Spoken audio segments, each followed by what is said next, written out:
Hey guys, it's Andy Cumbo Floyd. Oh, it's a beautiful Wednesday morning here on the farm. You want to see?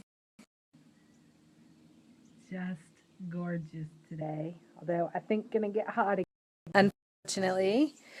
But I'm just here today, maybe for 2 minutes, just to talk about this advice that we all read a lot as writers that we need to write every day. I don't like writing advice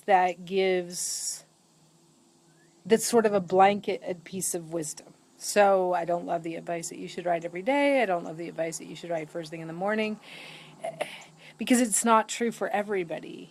We all have different lives and different demands on our time. And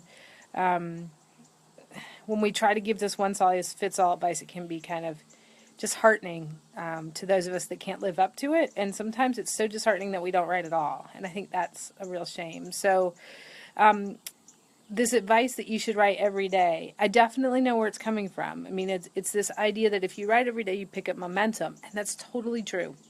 I am sure that in my life I have told people they should write every day, but I'm now owning my right to change my mind and to give you different advice, and that is that you need to write regularly, because you do need to stay connected to your work. You do need to stay intimate with it.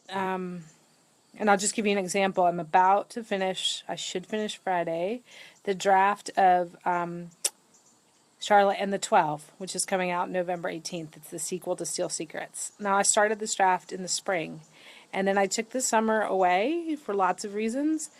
And now that I'm back to it, I honestly can't remember beyond just the rudimentary bits of the plot what happened in the first part of the book. So when I go back to revise, it's gonna be interesting.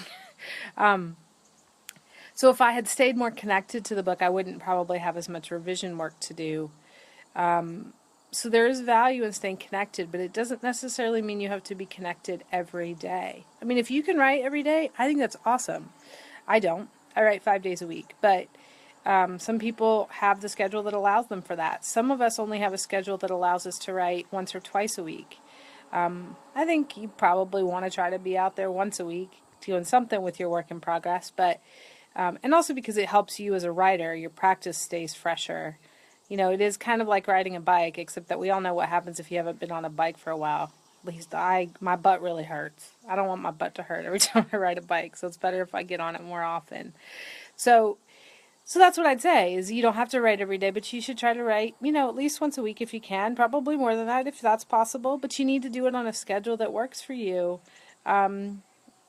With mindfulness about what your life is like at this moment. So just take comfort in that it, even if people want to say, you need to write every day, you don't have to. You can do what works for you. So I'm over at andylit.com if you want to stop in. Thanks guys. Take care.